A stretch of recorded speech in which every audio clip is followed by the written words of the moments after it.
Ya semaksimal mungkin secepatnya. Targetnya nih ke depannya kayak gimana nih? Ya pokoknya warga negara memiliki hak untuk mendapatkan pengajaran yang lebih baik, itu intinya itu. Sehingga di kantong-kantong yang membutuhkan setiap kabupaten rencananya ada. Setiap kabupaten. Ini Mendagri kerja sama kepala daerah nantinya bagaimana? Kemensos yang akan memimpin leading sektornya, Pemda hendaknya menyediakan tanah. Diresmikan kira-kira kapan? Ya semaksimal mungkin secepatnya. Ya, yuk. Kalau rakyat jadinya udah sampai mana? Iya, ini mau lapor ke Presiden ini tentang perkembangan persiapan penyelenggaraan Sekolah Rakyat tahun 2025 ini.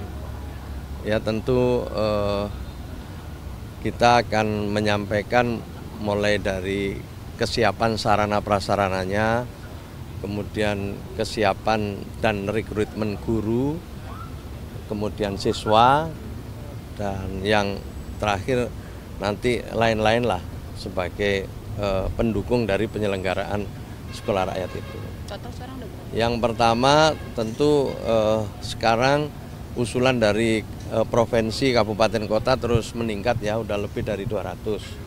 Baik itu berupa bangunan maupun berupa lahan kosong. Yang sekarang terus kita asesmen dari semua yang sudah kita catat, itu ada 53 yang siap ya, yang sebagian besar memang asetnya Kementerian Sosial. Tapi sekarang yang dalam proses asesmen tahap 2 ini adalah ada sekitar 82, baik bangunan maupun tanah yang siap untuk dimanfaatkan lewat sedikit renovasi maupun juga pembangunan baru di tahun 2025. Nah itu jumlahnya sekarang ada 82 yang sedang akan dimulai proses asesmennya oleh BU. Kemudian gurunya juga kita sudah memfinalkan perencanaan untuk merekrut guru, di mana ketua satgasnya di sini adalah yang memimpin adalah Dikdasmen. Kurikulumnya sudah cukup matang, yang memimpin adalah Dikti dan Dikdasmen. Lalu yang siswa kita dengan BPS ya, di titik-titik lokasi yang akan kita dirikan itu untuk diperoleh data keluarga miskin, miskin ekstrim dari desil 1, desil 2. Nah dari situ nanti akan kita ketahui lebih lanjut tentang berapa sebenarnya yang bisa diselenggarakan pada tahun ini. Itu untuk sekolah. 53 itu diresmikan kapan? Ya nanti insya Allah di tahun ajaran baru ya. Tapi sekarang kita matangkan, mudah-mudahan bisa lebih dari 53 titik. Mudah-mudahan nanti kalau asesmennya beres, yang 82 ini di situ akan kita ketahui kira-kira berapa semuanya. Bus sekolah rakyat kan melibatkan pihak swasta ya, itu apa tujuannya sih Gus? Enggak, jadi tetap ini sekolah tentu pihak swasta itu dalam rangka untuk turut berpartisipasi penyelenggaraan sarana prasarana. Jadi sementara itu, jadi penyelenggaraan sarana prasarananya, gurunya dan sebagainya nanti masih ASN. Sementara keputusannya seperti itu. Keseluruhan dana Mensos berarti? Bukan ke dana Mensos, dana APBN ya. Misalnya sarana prasarana nanti yang membangun ya PU gitu, bukan Kementerian Sosial, yang bangun adalah PU. Tahap awal sarana prasarana yang udah ada atau bangun baru? Sebagian besar yang sudah ada. Yang sudah ada mungkin perlu renovasi, tambahan-tambahan gedung atau tambahan-tambahan kelas, tambahan-tambahan ruangan gitu. Yang tahap pertama ini.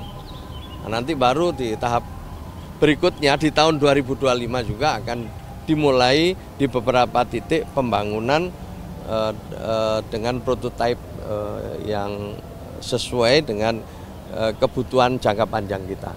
Status gurunya nanti apa, Gus? Status gurunya nanti apa? Nah ini lagi dimatangkan ini.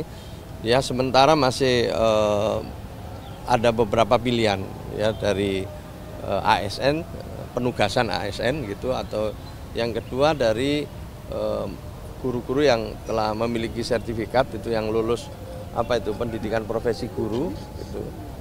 Itu yang dua itu yang masih dimatangkan terus. Bagaimana pemerintah menjamin tidak ada diskriminasi di tata kelola pendidikan kita yang sudah ada begitu? Ya, nanti kan kita akan berbagi tugas karena di sini kan tidak hanya Kementerian Sosial ya, jadi Dikti juga Kementerian Dikdasmen ikut, Dikti ikut gitu. Jadi ini juga adalah sekolah pemerintah gitu, yang penyelenggaraannya pemerintah, jadi kita keroyokan. Boleh dijelasin sedikit Mas, tadi pertemuannya analis ketemu sama siapa di istana gitu? Baik, terima kasih teman-teman. Selamat siang. Hari ini tadi kantor komunikasi kepresidenan kami mengundang juga Badan Kebijakan Fiskal diwakili oleh Pak Kepala langsung Pak Febrio. Kita berdiskusi dengan para analis, para ekonom terkait kebijakan dan outlook ekonomi Indonesia ke depannya. Kami paham betul ini adalah komitmen Pak Presiden, Pak Prabowo untuk meningkatkan kualitas dan juga intensitas komunikasi kepada semua kalangan. Jadi ini para pelaku pasar adalah salah satu sektor yang luar biasa pentingnya untuk negara ini. Kita ingin dapat masukan, kita dapat saran, dapat rekomendasi. Banyak sekali tadi teman-teman memberikan pandangan terhadap ekonomi negara kita. Dan alhamdulillah masih pada optimis, pada semangat, dan mereka juga berkomitmen untuk membangun negara ini bersama-sama dengan pemerintah. Jadi kita apresiasi diskusi pada hari ini, dan tentunya mudah-mudahan ini terus berlanjut ke depannya. Salah satu rekomendasinya tadi apa? Rekomendasinya ada komunikasi yang secara konstan dilakukan kepada para pelaku pasar, para ekonom. Jadi ini kita akan langsung action supaya secara konsisten kami dari kantor komunikasi kepresidenan, dari kementerian, dari lembaga-lembaga di pemerintahan ini terus berkomunikasi secara intens dengan para pelaku pasar, para ekonom. Ya, mereka ini memegang peranan yang luar biasa penting untuk negara kita. Tadi dibahas juga Mas, ini kan kondisi bursa saham beberapa hari ini dan hari ini masih anjlok ya. Hampir trading halt juga hari ini gitu. Tadi sempat dibahas juga nggak sih kondisi-kondisi seperti ini?